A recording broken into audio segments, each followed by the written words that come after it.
I'm Monica Converse, and I'm working currently as the interim director for Key Soul Care Digital Online. And this is my town. I live here in Barcelona. I have my coffee. I just picked up plants, and a typical day before I start work in the afternoon for Eastern hours. Who's here? Hi. Oh, let me open the door for you. Welcome to my Barcelona apartment.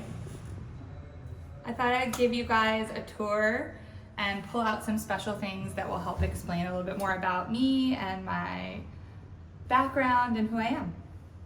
So the first thing I want to share is this very old American flag.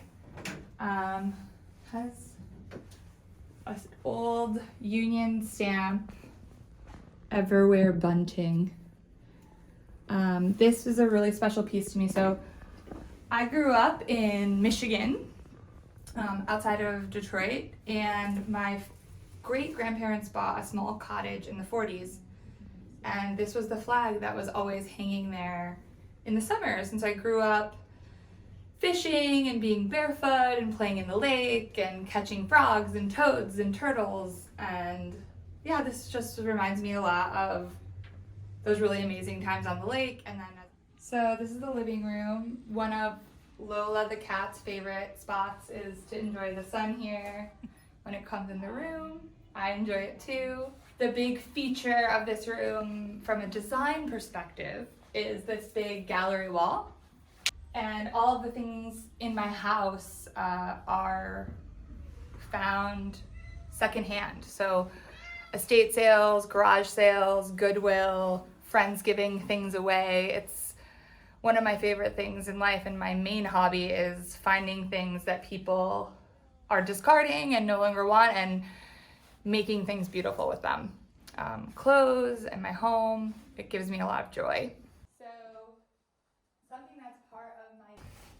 Something that's part of my daily ritual is here in this basket, which seems just like a random basket, but inside there's lots of pills.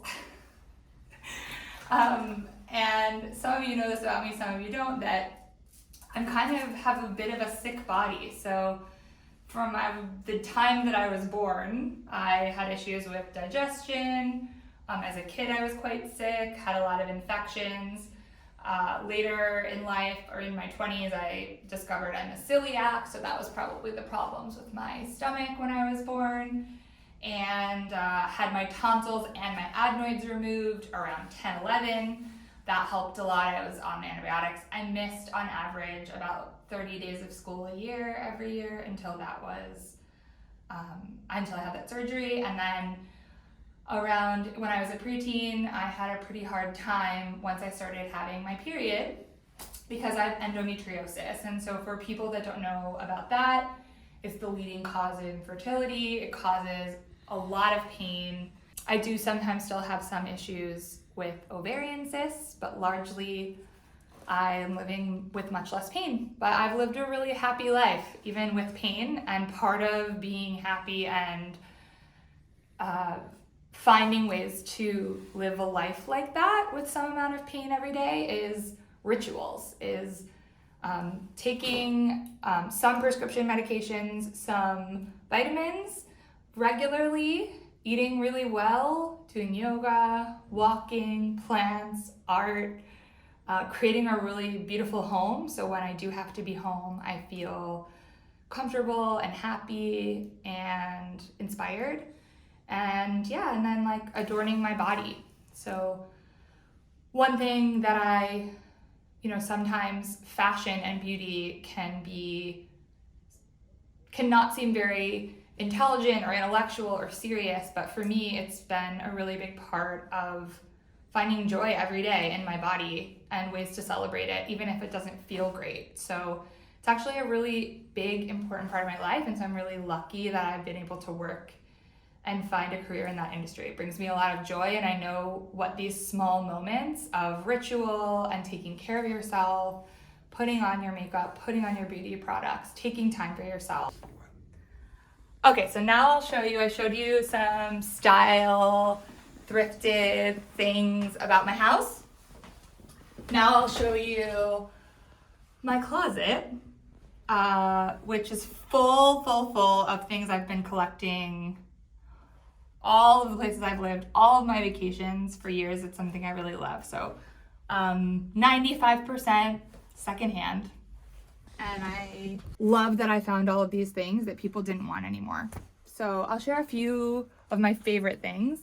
Although it's a very classic piece, I found this Chanel bag at an estate sale in Metro Detroit. I was living there for a few years pretty recently because my dad has epilepsy and he needed help for a few years.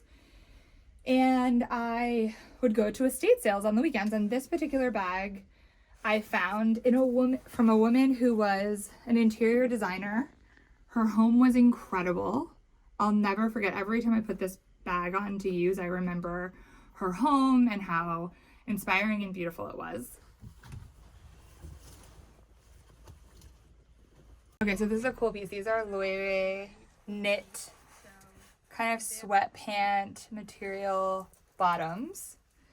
And when I was working, I worked for Sephora.com online, helping launch this. And they basically were selling off items that were, not sold or samples at incredibly low prices. So I was able to buy these at the time. And this is one of my favorite spots. It's sort of this window that goes out into the street a bit off my bedroom. And I have this really cool vintage rocking chair by a local designer that I found, and it's so comfortable. And I just love to sit here, and I love to read as well. So here's my desk. This is usually where I'm sitting when I'm on Zoom calls with all of you. And this is my little work area. This is my beloved ficus. I found her in the street, almost dead, about a year and a half ago. Pretty far away. I was meeting a friend in a neighborhood that's probably about 30 minutes walking from my house. And I saw it, I saw her in the street next to a trash can. And I was like, all right, I'm gonna get my cart. I'm gonna see if I can get her. And I walked back after lunch and she was there. And I literally walked her all the way home. And it was one of the most fun experiences because people were stopping along the way and like taking pictures and like telling me how beautiful the plant was. And, it was just really fun actually. I think it shows you, and why I love plants is when you take care of them, they can thrive. And I think that's just a good metaphor for life. If you take care of yourself, if you take care of your work, your friendships, your cat, that you thrive, and that shows. So one of my favorite things.